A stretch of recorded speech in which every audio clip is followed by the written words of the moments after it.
Mm.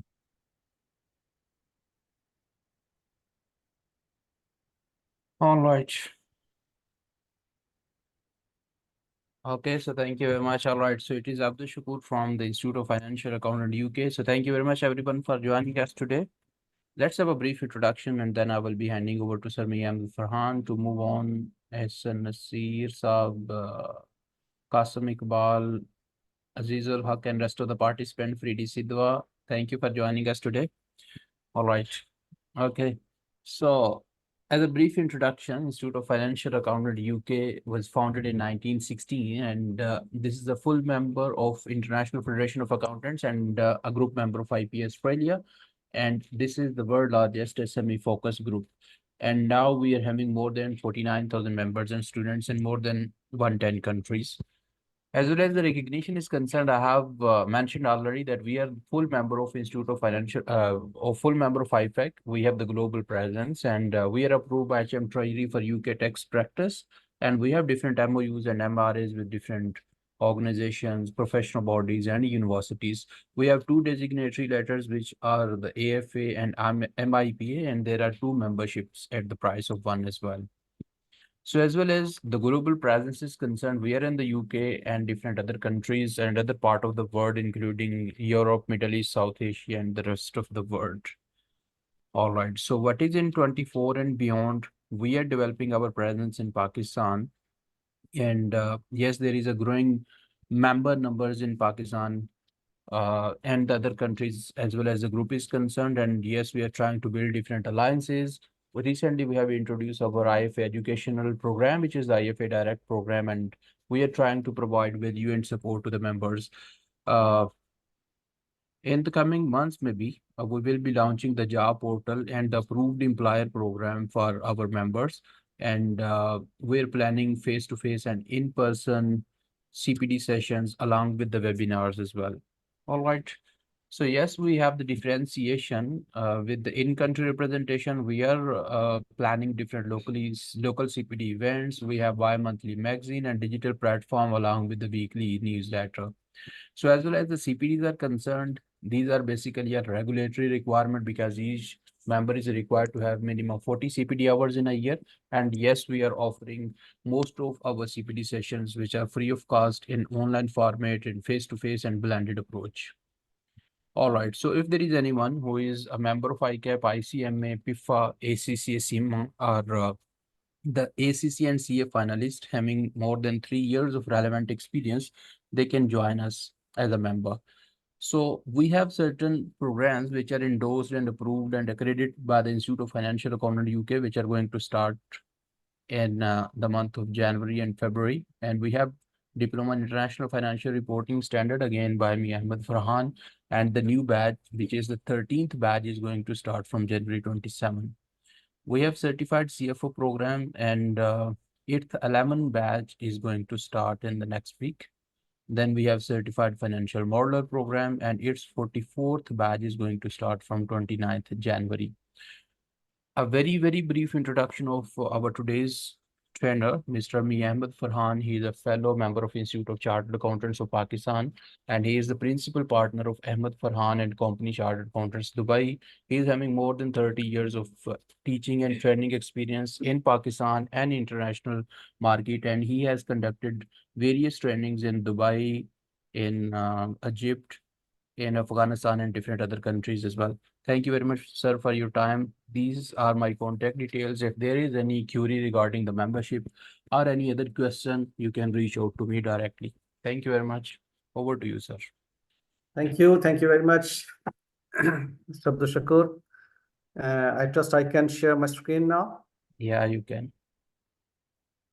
Okay, thank you. If there are any question, you can write in the chat window, not in the chat window, in question and answer window, and we will be taking the questions at the end as well.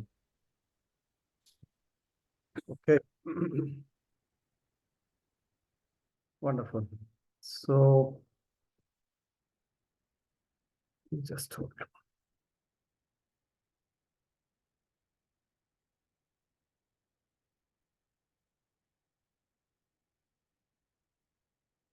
Okay.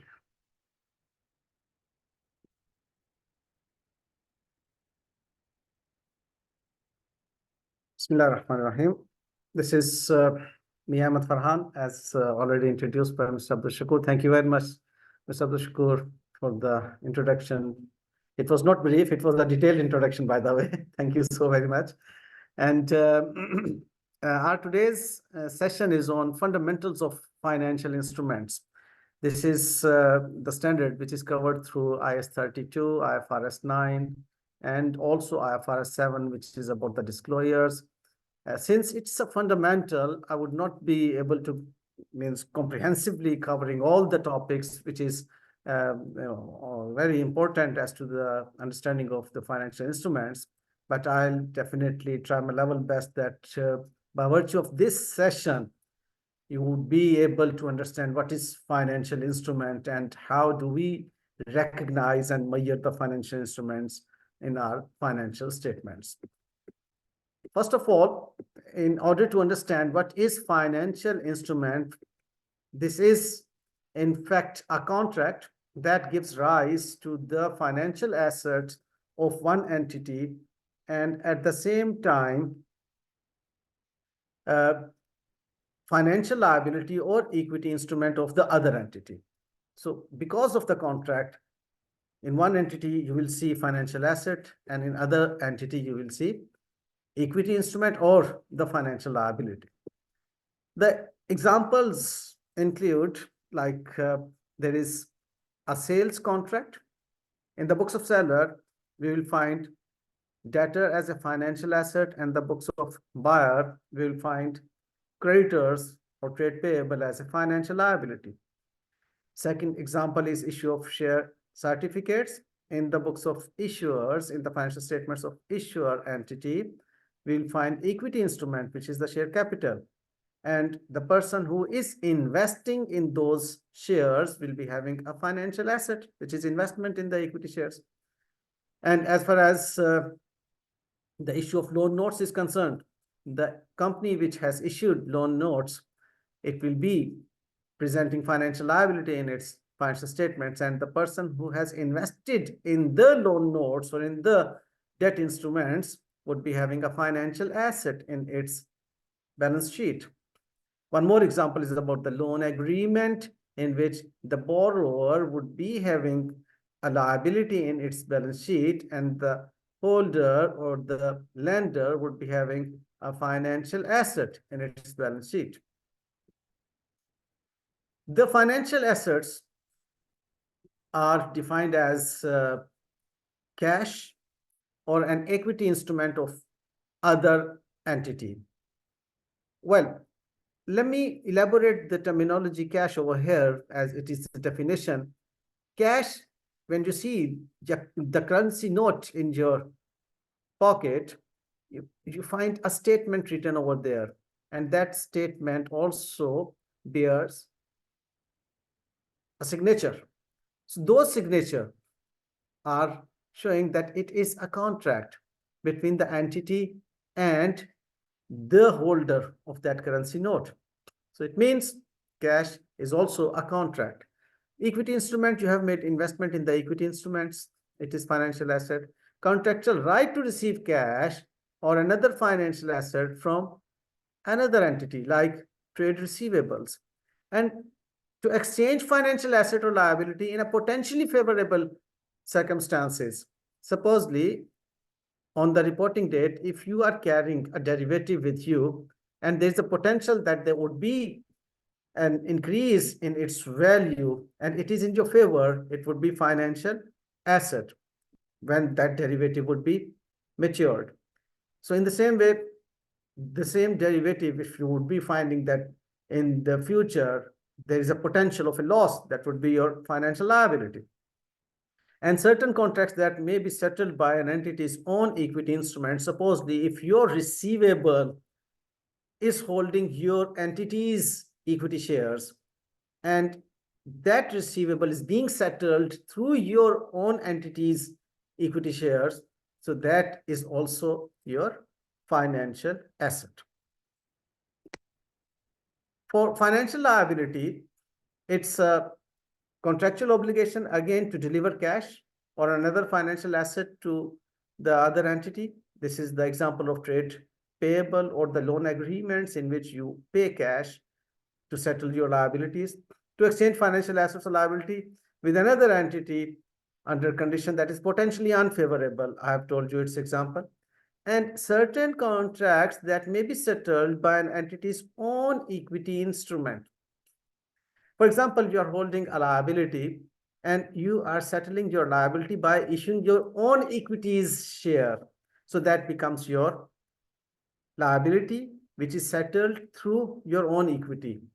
So that is again a financial liability. You are not paying cash to settle that liability, rather you are issuing your own equity shares. Then what is equity instrument? By the way, equity instrument is the residual interest in the assets of an entity after meeting all the liabilities.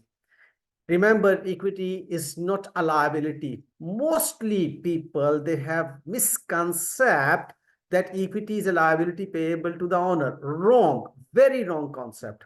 Equity is not a liability. As per ISP conceptual framework, as per IS 32, equity is a residual interest in the assets of the entity after meeting all the liabilities. So it is not a present obligation, because liability is a present obligation. Equity is not a present obligation. So this is very important part of the equity that I wanted to discuss with you. The other thing is putable instrument. Mostly putable instruments are the liability, because when you put an instrument, it becomes an obligation. When other puts instrument to your entity, it becomes your obligation to pay. But if the putable instrument is being put for the value in the net assets, then it is the equity, because by the time the entity grows, the value of the net assets grow. Or if the entity gets weakened, its value of the net assets decreases. So if the putable instrument is having a right on the net assets value, then it is an equity instrument. But if in the putable instrument it is written that this much amount should be paid, then it becomes obligation, present obligation, then it is not an equity instrument. So in certain cases, what we see mostly in the organizations which are like cooperative societies, the members, they put an instrument and they claim the right in the net assets. That is equity instrument. Then there's a definition of compound instrument. It is hybrid instrument. What is this, by the way? It is a potential equity share which was issued as a debt instrument, like convertible debt, convertible bonds, or convertible debentures, or convertible preferred shares. Since preferred share, by its legal definition, it's a share, but even preference share is not an equity instrument. Why? Because on preference share, it is a redeemable preference share, and there is a fixed amount of dividend that would be paid on the preference share. So according to IS 32, which is your present obligation, cannot be your equity. Yes, if it is convertible into equity shares, then there is a portion which is equity instrument, and there is a portion which is financial liability. What is financial liability? Financial liability is the portion which is calculated by knowing the present value of its future cash flows. The future cash flows, if it is redeemable, or let me take an example of debenture, convertible debenture, it will be redeemed after 5-10 years, and the amount of interest would be paid. So these are the future cash flows, which will be discounted at the market rate, and you will get a present value. That present value will be subtracted from the gross amount that you have received at the time of issuing the debentures or the bonds. So that present value is the liability, because this is your fair value of the bond. Present value is the fair value of the bond. That is your liability. Over and above, the amount would be taken to the equity instrument.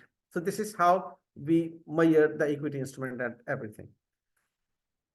Well, next. This is how it is treated, like it proceeds as fair value of the liability. As I have told you, the present value of the liability is the fair value, and which is, in fact, the liability, and otherwise, like whatever we receive over and above, that becomes the uh, equity instrument. Well, this is also very important to understand in this whole scenario. IS 32 clearly says that whatever the return on the investment uh, means, like what you have received as bond, on that you would be paying return. That is financial charges. If you have received as preferred share capital, since it is a liability, whatever you will be paying on that, although it would be named as dividend, but it will be treated as interest in the statement of profit loss.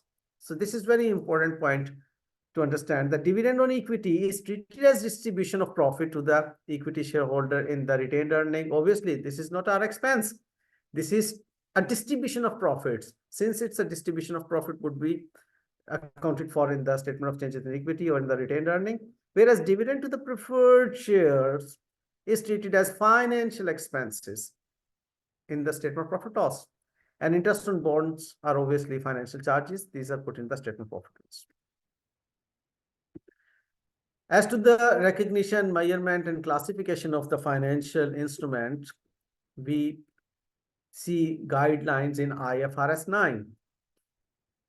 So IFRS 9 says it is little different from, rather entirely different from the criteria for other assets and other liabilities.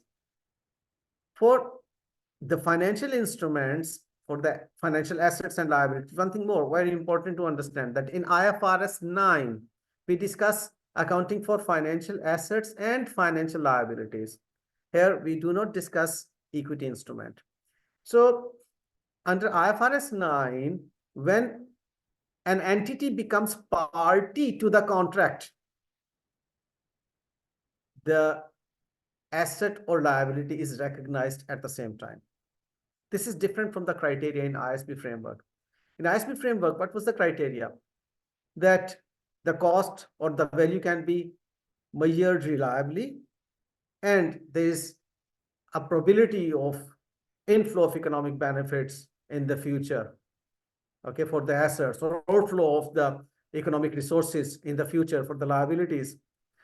If it is there, then we recognize that as a liability or asset. But over here, in financial assets and for financial liabilities, as and when the entity becomes party to the contract, it has to recognize. Especially this definition covers the derivatives as well, because for derivatives, we do not pay anything for most of the derivatives. It's just a document which is written or committed by two parties. Since it is committed, it's a commitment, entity becomes party. And now entity will recognize at zero amount. The asset would be recognized with the zero amount. And in the very next, the very upcoming reporting date, it would be then measured at fair value. So any fair value, if that is a potential favorable, then it would be taken as an asset. And if it is potentially unfavorable, it would be taken as a liability. So this is how we meet the recognition criteria for the financial assets and financial liabilities. Well, how to measure the financial asset and financial liability? The measurement of financial asset and financial liability is, the measurement methods is based on two methods. One is amortized cost method and the second one is fair value method. But these are the two methods that we will discuss when it will be measured subsequently. But the important thing is, at the initial measurement, we must know that what will be the method that we will be using to subsequently measure the financial asset or financial liability. Why it is important, I'll tell you. By the way, these are the two techniques or the methods that we use: amortized cost method and fair value method, for measuring the financial assets and financial liabilities. Look, what is amortized cost method? In fact, this is the method which is based on effective interest rate. Here we work out effective interest rate first, and then that effective interest rate is used to calculate the financial expense or financial charges or the financial income or the interest income. What is this? In fact, we all the people are in fact finance guy. We know what is IRR. IRR is in fact the internal rate of return of a project. So EIR is in fact the internal rate of return of an investment. Okay. So EIR and IRR, and in the same way I take one more word, which is IRI, interest rate implicit in lease. I call it triplets. These are triplet sisters, you can say. IRR, EIR, and IRI. All of these three, in fact, works in a similar way. It is an internal rate of return of the specific investment or a project or a lease. So EIR is effective interest rate. I, in fact, discuss with you its complete understanding through an example. Supposedly, a bank has advanced a loan to its customers of 1 million or 1,000, whatever the amount, for 3 years. And the interest rate is 10% per annum. The loan is repayable at maturity equal to 1.2 million, supposedly. Now, the thing is, supposedly you are the person taking loan. You will say, I am taking loan of 1 million and paying 10% interest over the 3 years. Then why should I pay 1.2 million? The bank will say, okay, sorry, don't take loan. So you'll say, okay, no, I will take loan and I will pay 1.2 million. So effectively, you are paying 10% over the 3 years plus 200,000 in addition to this 10%. So that in addition, that should be paying at the time of the redemption is also the amount of interest. So you are paying effectively more than 10% if you will work out its average over the 3 years. So how it is calculated? In the same way as IRR is calculated, for which either we use hit and trial method, or we use financial calculator, or we use Excel formula. So the effective interest rate in this scenario is 15.72%. The scenario is we have taken loan of 1 million. We will be paying at maturity 1.2 million. In between, we'll be paying 10%.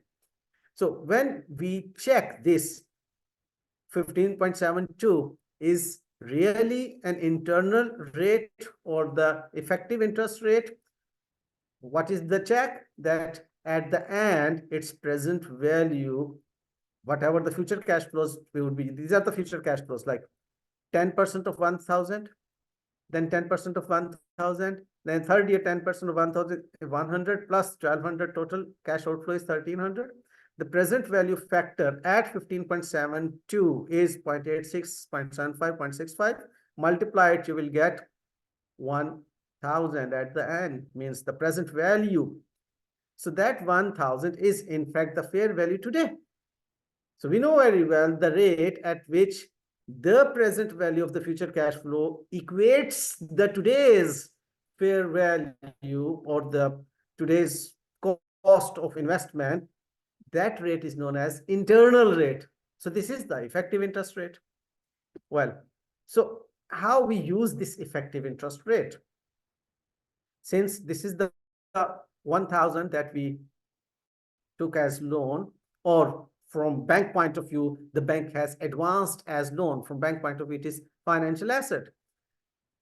On that, bank will calculate interest income at effective interest rate. But the bank will receive 100 at the end of year one. The difference will be added in the amount of 1000, which will make the closing balance equal to 1057. Opening balance, it will also be again subject to the effective interest rate, 15.72%. It will give you 166 as income, whereas you would be receiving, as banker, you would be receiving 100 as interest, because cash flow is committed to be 100 in terms of the interest. The amount over and above will be added in this balance. You will get 1123.4. Again, in the third year, the interest income will be calculated at 15.72%, will give you 176, but you will now receive 100 plus 1200. In total, you will be receiving 1300. Ultimately, balance is nil. So this is, in fact, amortization table, and this is how we work out the amortized cost based investments or lending or whatsoever. We will look into its accounting entries.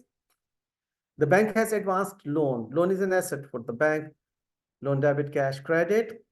At the year and first year end, the bank will receive 100 as the amount of interest, which is calculated at coupon rate. The coupon rate is 10%. Interest income is calculated at effective interest rate. Okay, so that effective interest rate is there. So what we get, the balancing figure is debited to the loan receivable account, so on and so forth. Ultimately, we'll get the committed amount, and that's all. Well, what is fair value? For the fair value, we know IFRS 13 gives us the definition and all the details that fair value is in fact the price which is exit price. In fact, exit price means when from the entity the asset will exit, what would be the value of the asset in the market. So we have to look into the market participants' perspective, and this is measured in an orderly transaction. There's no forced transaction. In an orderly transaction, market participants, what they decide, and on a measurement date, means at each date, the value could be different. So we will be focusing on the measurement date. Fair value is not the amount received or paid in a forced transaction, in volunteer liquidation. It is used to buy, sell, or hold decisions. So this is like in IFRS 13, and we know that IFRS 13 is used, or the fair value is used in mostly almost all of the standards. Okay, the hierarchy of the fair value is also discussed in IFRS 13, in which it is said that we will be preferring the observable fair value. If that observable fair value is not available for the identical assets or the identical security, then the fair value of the similar securities or the assets would be worked out from the market. If that is also not available, then the third level of hierarchy is the other techniques, which is like for which we discount the cash flow. They are like market multiples and the replacement cost also. So these are in fact the crux of IFRS 13. By the way, in the market, when we find bid price and offer price, bid price is mostly lesser and offer price is higher. So the assets are measured. For assets, we use the bid price as fair value, and for liabilities, we use offer price as a fair value to calculate the fair value. There is a small activity for the fair value accounting. I trust that I'll leave it to you. You will work it out yourself, because there's a lot that I want to cover, in fact, just to comprehend the knowledge of this financial instruments. So all this activity is like worked out with the explanation in the ledger accounts. This is the ledger account of investment in bond and remeasurement surplus for the certain assets which are measured at fair value through OCI. I will explain to you in the upcoming portion that which asset is measured at fair value and which type of asset is measured at amortized cost method. So here we go. Initial measurement. Initially, financial instruments are measured at fair value. Remember, again, it is unlike from the other standards. In the other standards, we see that initial measurement is at cost, like property, plant, and equipment, like intangible asset, like inventory. But in financial assets, we see that initial measurement is at fair value. So you have to work out the fair value at which it would be measured. This is a very important point as to its transaction cost. So here we need to know at the point of initial measurement that at which base this asset or liability will be measured subsequently. So at initial measurement, we will analyze that how it would be measured subsequently. And based on that analysis, we will decide that what we have to treat or how we have to treat the transaction cost. Now listen, if subsequently the financial instrument will be measured at fair value through profit or loss, means whatever the difference of fair value will be taken to profit loss. In that scenario, the transaction cost will be charged to the statement of profit loss straightforward. But if the financial instrument will be measured subsequently at amortized cost method or fair value through OCI, then the transaction cost will be capitalized. I'll elaborate this thing over here in the table provided underneath. What it is that supposedly there is a financial asset which is to be measured subsequently at fair value through profit or loss, FVTPL or FTPL, whatever. And its fair value is 100 today. And its transaction cost is 10. Since it will be measured subsequently at fair value through profit or loss, this transaction cost will be charged to profit loss. So straightforwardly, the financial asset will be debited at its fair value, at its initial measurement. And the cash, we are supposing over here that we are paying the fair value.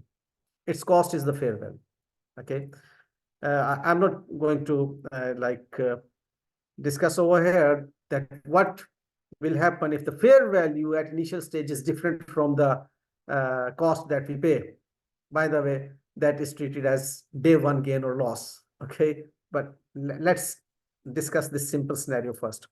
Supposedly, the fair value of the financial asset is exactly equal to its cost that we have paid, which is 100, and the transaction cost that we have paid is 10. So the transaction cost will be debited to the statement profit loss if it is to be measured subsequently at fair value through profit loss. But if this financial asset is to be measured subsequently at fair value through OCI or amortized cost method, and the scenario is that fair value is 100, transaction cost is 10, in that case, the whole financial asset will be debited with 110, means the transaction cost will be capitalized and the cash that you have paid would be credited. Now see, if it is a liability that will be measured subsequently at amortized cost method, then this liability means you have received 100 as borrowing. So the cash that you have received 100 as borrowing will be credited to the liability, but at the same time, you would be paying transaction cost for which cash will be credited. So net, how much you would be receiving? 90. So this 90 will be debited to the cash and will be credited to the financial liability, because this is the financial liability which subsequently will be measured at amortized cost method. So nutshell is this: if financial instrument is to be measured subsequently at fair value through profit loss, its transaction cost will be charged to profit loss straightforwardly at initial measurement. If not, then will be capitalized. In that not, we have fair value through OCI and amortized cost method. These are the two methods. I trust things are clear. Then subsequent measurement. Now, it's the point to understand what is the criteria at which we will be measuring the financial instrument subsequently at amortized cost method, or fair value through OCI, or fair value through profit loss. Now we are going to learn this point.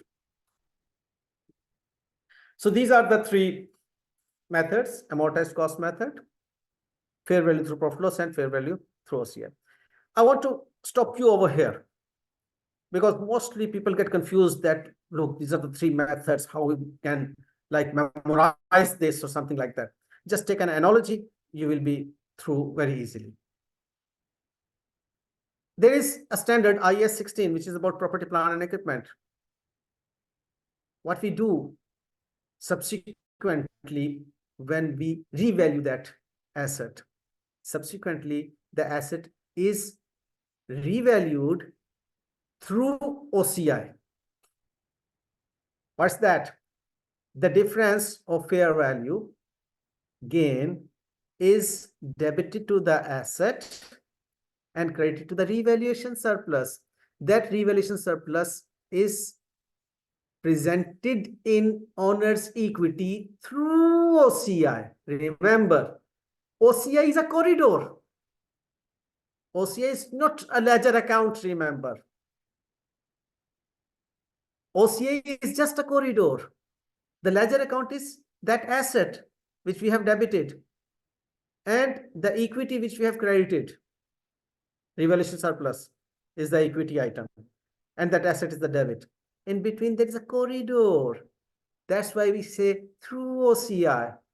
So that is just to present that this much gain the entity has earned by holding the asset only. That's why it is known as unrealized gain. Okay. So this is what the analogy we can understand over here, that there are few financial assets. We will look into the criteria that what are those. There are few financial assets which are measured through OCI.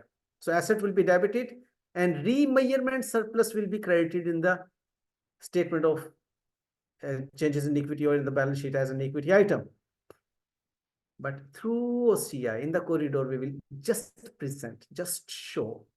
And through profit loss, the analogy is the investment property. When we remeasure the investment property as an asset is debit and its gain is credited in the statement of profit loss as another income. So these are the two analogies that, if clear, the financial instrument topic would be very easy to understand that what is the measurement thing. Amortized cost, by the way, I have worked out an illustration for your ease that what is this amortized cost method. Now, see, these are the three. Now I will discuss the criteria. What are the criteria based on which we select the method? Okay, there are two. We will look into the business model and the cash flow characteristics.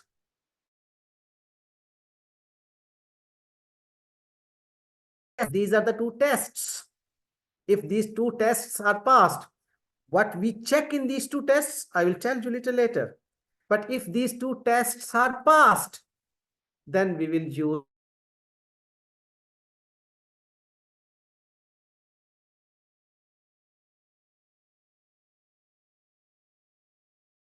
use fair value either through OCI or fair value through profit loss.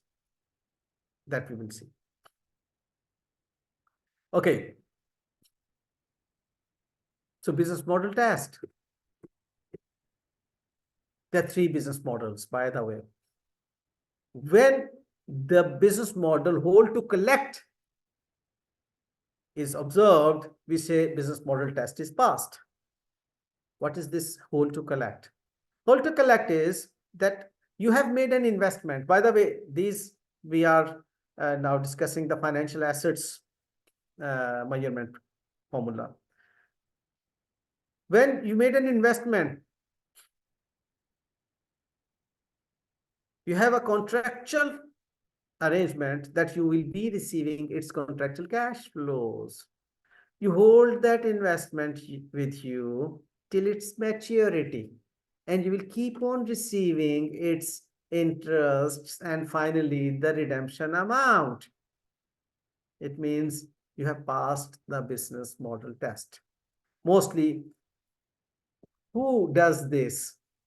The financial institutions like the banks.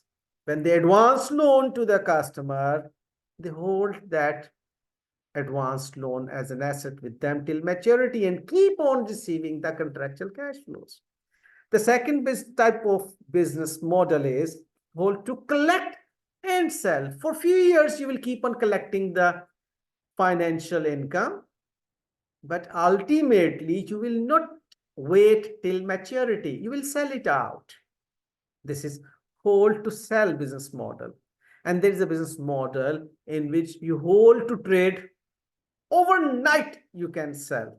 You will never wait for receipt of the interest even for the cycle of the eligibility to earn the interest on that investment.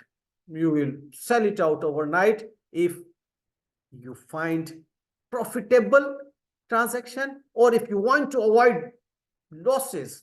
There could be two motives. You are getting high profits, you will sell it, or you want to avoid high losses, you will sell it. So this is hold to trade. So now the thing is hold to collect.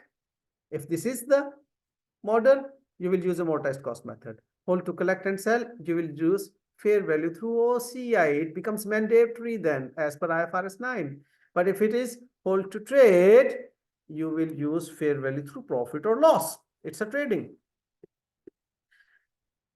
In business model test, we will look into the business model based on the portfolio, how the organization handles that business as like hold to collect, or hold to collect and sell, or hold to trade.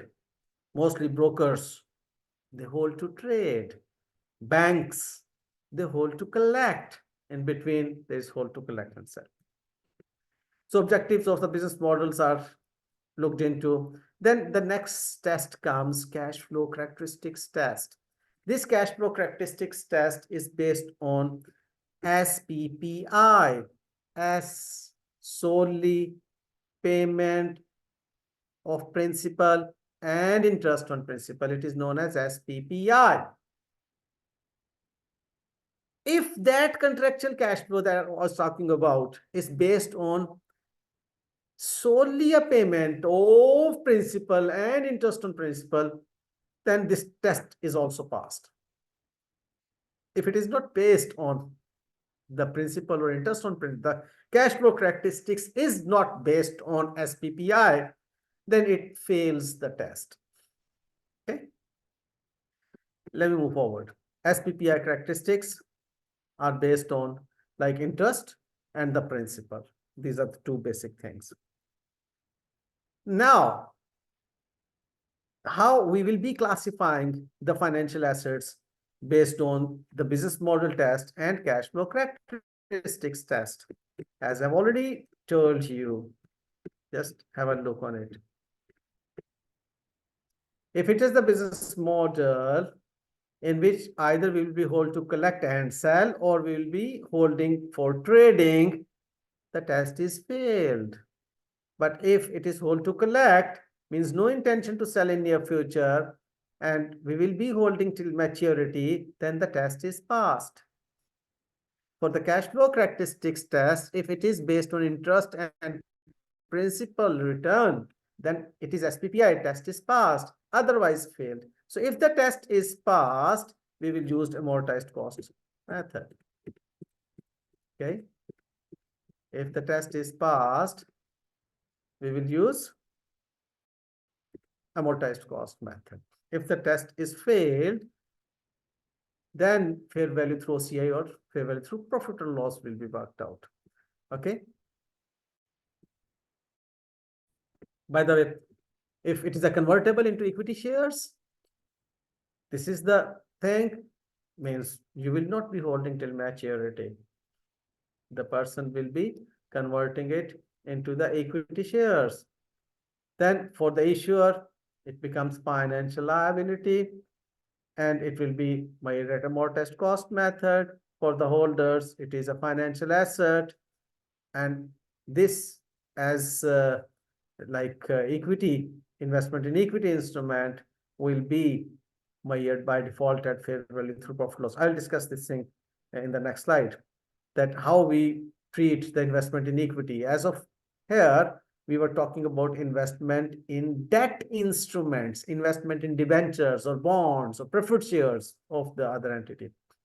So what we have learned so far is hold to collect, in which cash flow characteristics are SPPI, amortized cost method is used. Hold to collect and sell, in which cash flow characteristics are SPPI, we use fair value through OCI mandatorily.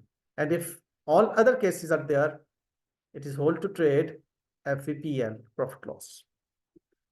Well, again, this is the means for your understanding what methods to be used. You can read yourself.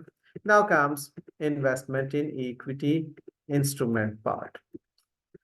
Just have a look at this part, because this is what I have discussed with you. I will not repeat. These are your notes for your reference.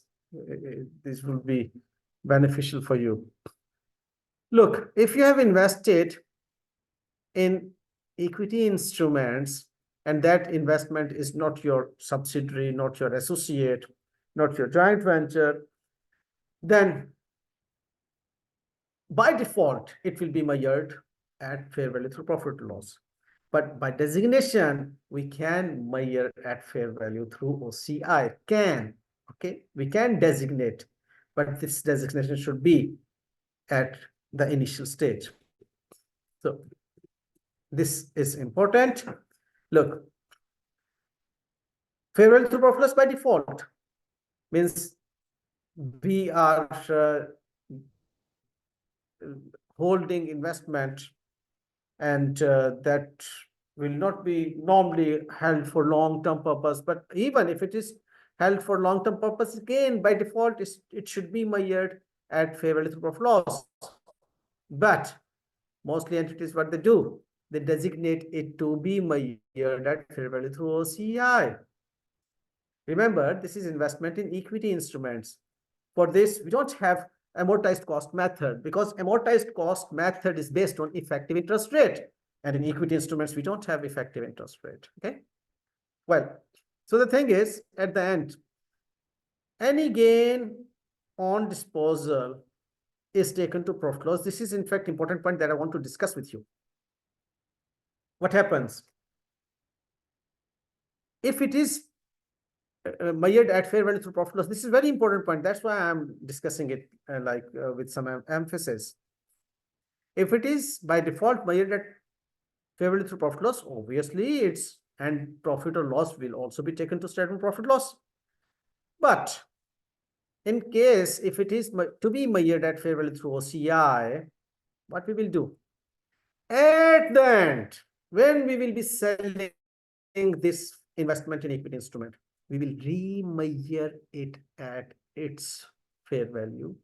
Any gain or loss will be taken to the OCI. Remember, see, now the asset has been measured at fair value through OCI. And at this point in time, when we are selling the asset is being exploited, or its price is being exploited positively or negatively. Means we have put that asset at its fair value and the difference is taken in the OCI.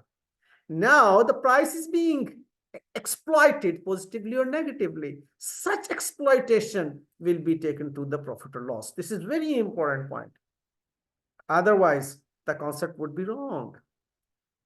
Because normally it is said that fair value through OCI asset, when sold, its difference should be taken to OCI, agreed, but to the extent of fair value. I trust you have got the point that I was saying. I have put this with figures over here. Okay, the fair value was 50. The difference was taken to OCI on 31st March 23, but the price was exploited and it is 48. The two will be taken to profit loss. So this is the important point. Okay, I'll take you through the other things now. Again, this is an activity that you can solve yourself. This is a numerical activity. I have put the notes on it as well, which will help you to understand that how the things work.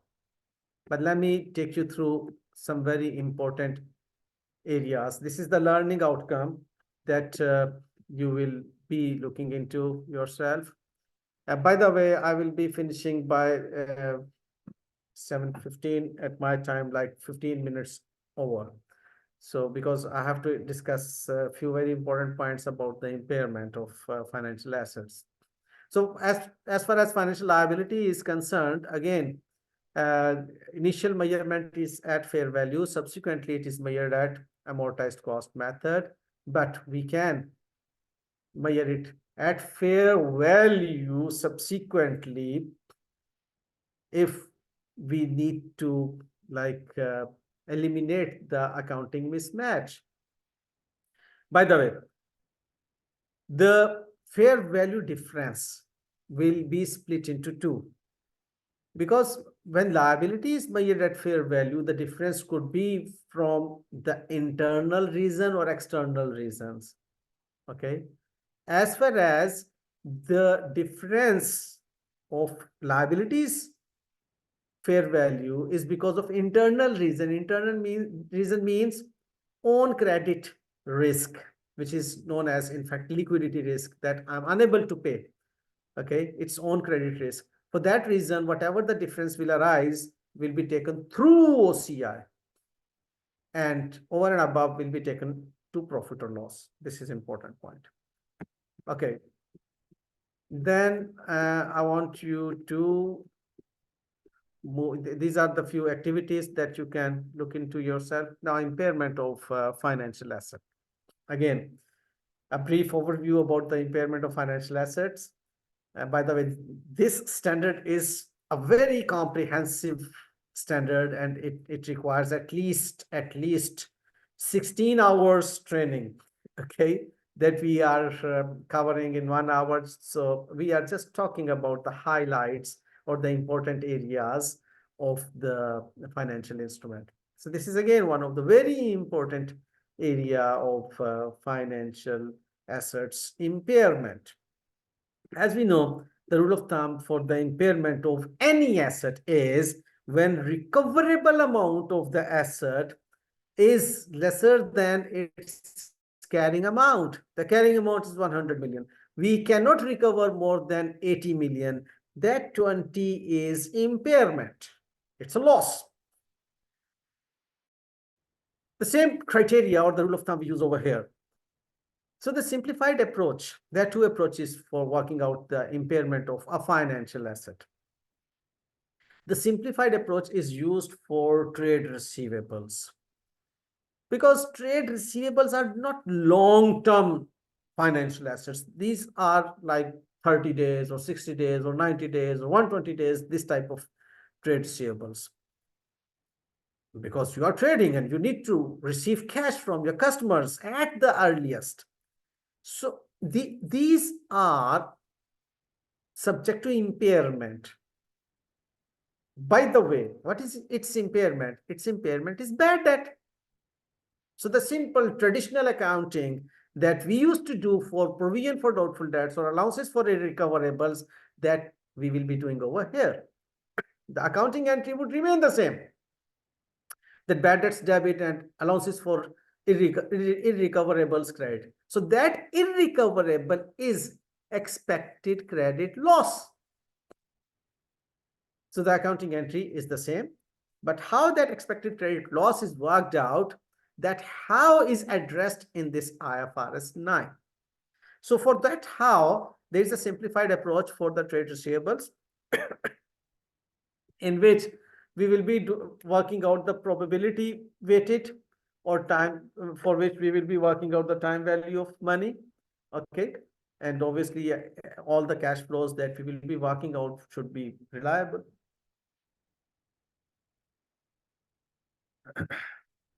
Excuse me.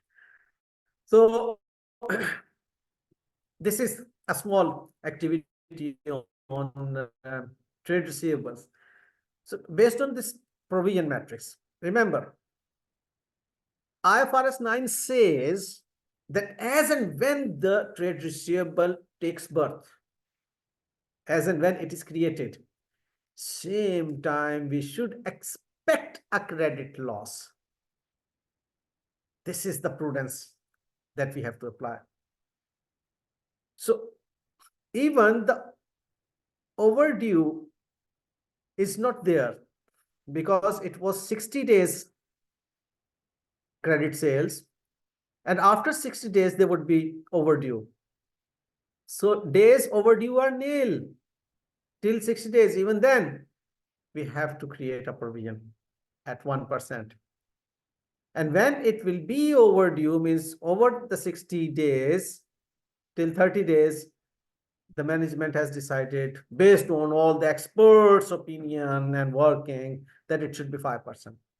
So supposedly at the birth of this trade receivable, 1% of 200,000 is 1% is means 2,000. So we will be passing an accounting entry for the 2,000 bad debts debit and allowances for ECL or allowances for doubtful debts credit with 2,000.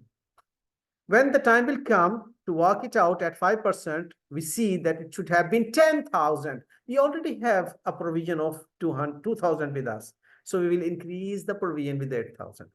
This is addressed in this working. Expected credit loss debit, which is equivalent to bad debts, allowances for receivables, which is equivalent to allowances for doubtful debts credit, so on and so forth. Then comes general approach. Now, this is the approach which commonly we apply on all other financial assets. It is also known as three-stage approach. So in this three-stage approach, which type of assets are subject to this general approach? Financial assets, which are measured at amortized cost. Financial assets which are hold to collect and sell, means through fair value through OCI, which are investment in debt instruments again, and loan commitments and financial guarantees contracts, means there is a running finance facility. The bank has committed that whenever you will ask, the bank will pay. IFRS 9 says even that commitment you have to look into the expected credit loss. So this is this much cautious about it.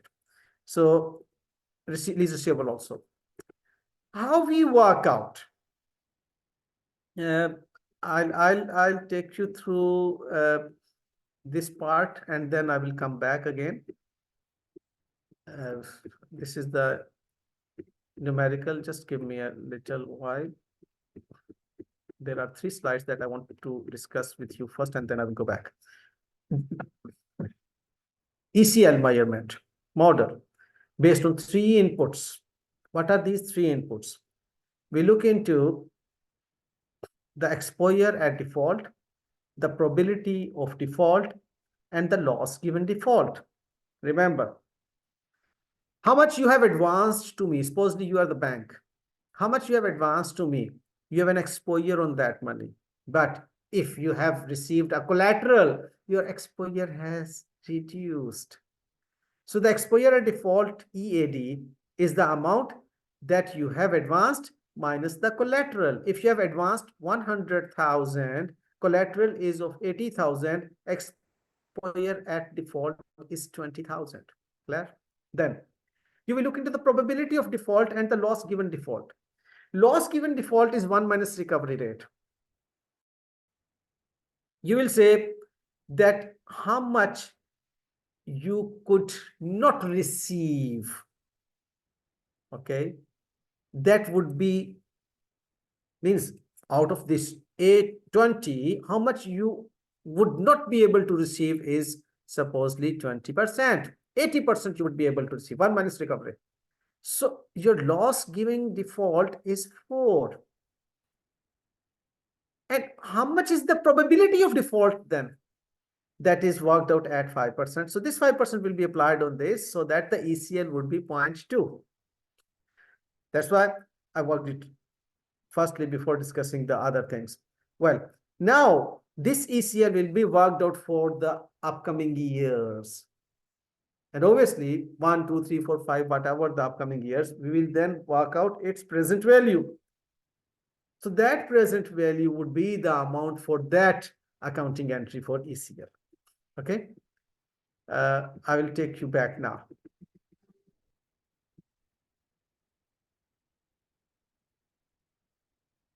Okay. Yes. So here I'm saying at the initial recognition, we will work out the PD for the, means probability of default for the 12 months, and LGD for the upcoming 12 months. Because at initial stage, we will not look into the lifetime. We will look into the upcoming 12 months. And then we will work out an ECL. Okay. That ECL, 3-stage approach, in initial stage, we will be working out for 12 months, PD, and 12 months LGD. If it is insignificant, then we will keep on looking into this upcoming 12 months ECL. But if the credit risk is significant, then 1 year would be looked into for the PDs. Sorry, lifetime would be looked into the PDs. Okay. And if it is credit impaired, then there is one more thing that I will discuss with you about the interest calculation of interest income. Because if the loss is insignificant, interest income will be worked out on gross amount. If the loss is significant, the interest income again will be worked out at gross amount. But if the loss is, it means it's the asset is credit impaired, then the interest will be calculated on net amount. Okay, so these are the stage 1, 2, and 3. Okay, in which the ECL are required to be measured through a loss allowance, which is known as provision as well. So the 12 months expected credit loss will be worked out at stage 1. What is the stage 1 again? Where the loss, expectation of loss is insignificant. At stage 2, the expectation of loss is significant. And stage 3, where the asset is impaired, credit impaired asset, in which case you say that, okay, we will be losing it. So that becomes credit impaired. So this is what we do at stage 1. This grid is important. Level of significance is insignificant at stage 1. 12 months expected credit loss would be worked out at 12 months probability of default. At stage 2 and stage 3, lifetime expected credit losses would be worked out for the lifetime PD. By the way, this PD calculation is highly technical and experts are required for the calculation of the risks associated to that financial asset. So whatever the exposures subject to that exposures, the financial assets PD will be calculated. Okay, and again, LGD is 1 minus recovery. We will look into its recovery history and the history of the client as well. And then we will work out what is the LGD. And based on that LGD and PD, we will work out the amount of provision then. So the difference over here for interest income, that stage 1 and stage 2, the interest income will be worked out because you will be applying effective interest rate on which amount for the interest income at gross amount for stage 1 and stage 2. If it is your stage 3 asset, then you will not work out your interest income at the gross amount. Then the amount that you say that has been impaired, means a sort of bad debt, will be subtracted from the asset. And then the net amount will be worked out for the interest income. This is what a very important discussion point in IFRS 9. There could be a policy choice for trade receivables if these are long term, means 3 years, 4 years, 5 years trade receivables. Those trade receivables, there's a policy choice. We can work out their three-stage based ECL instead of simplified approach. And lease receivables are also. So this is a repetition that what is like stage one. These are the performing assets.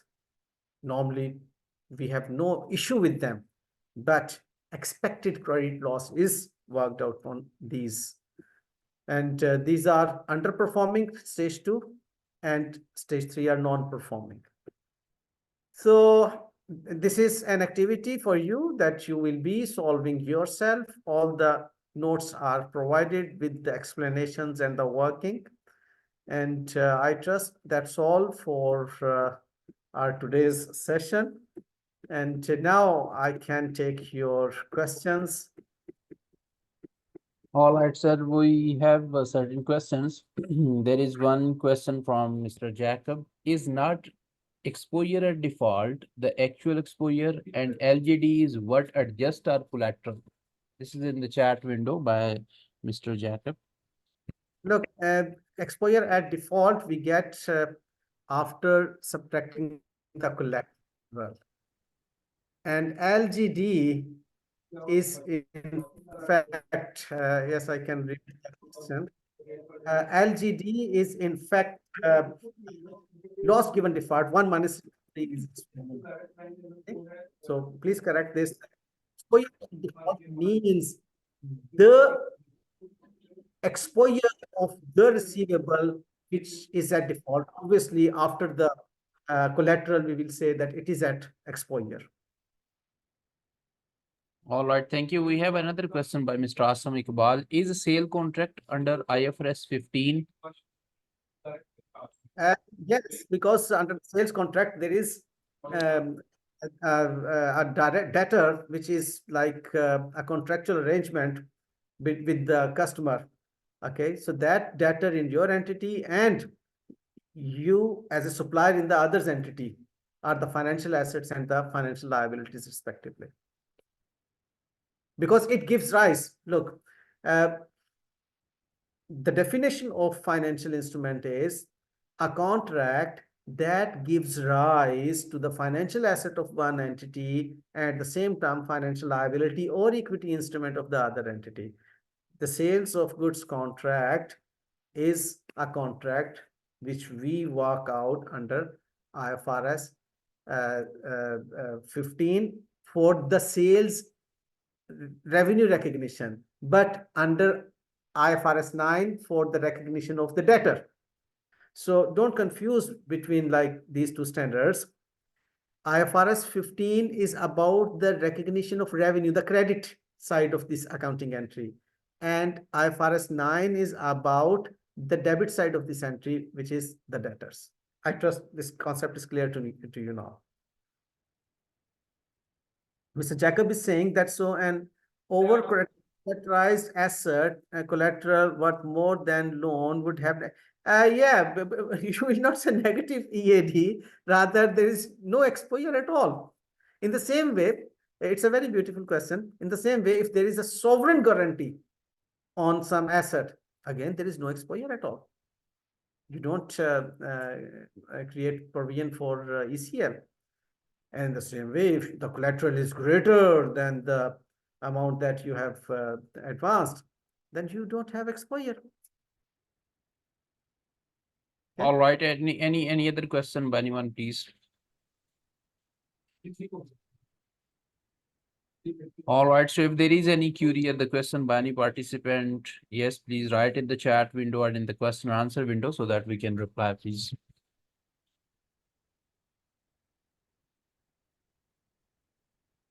Okay. All right. Okay, so if there is no query at the question, so thank you very much, everyone. Thank you, Sir Mia Ahmed Farhan, for your valuable time, My and pleasure. the participants who have joined us today. This is basically a 1 hour CPD session, and if you have registered through the IFA dashboard, it will be automatically added into your dashboard. I believe, Hele, is it correct? For example, if there is someone who has registered from the IFA dashboard, I believe the CPD will be added to their dashboard. Yes, that's correct. So all All right. members who attended today, they will get the CPD. All right. So Freedy Sidhwa sir, thank you very much. And Mr. Mohsen is saying that whether we will be getting the notes. Yes, we will be sharing the notes. And I believe it will be, the recording will be loaded on the YouTube channel as well.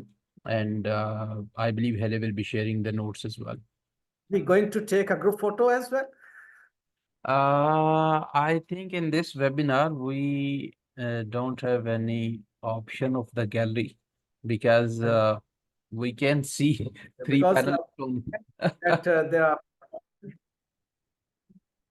this is a webinar, I believe, and in the gallery we are okay. only. Anyways, I trust the participants would have learned this session, and you all are welcome. If you have any question, you can like put your questions at a later stage. Yes. All right. Okay. So thank you very much, everyone. Okay. Thank you, sir. Thank you, Hele, and the rest of the participants. All right. Bye bye.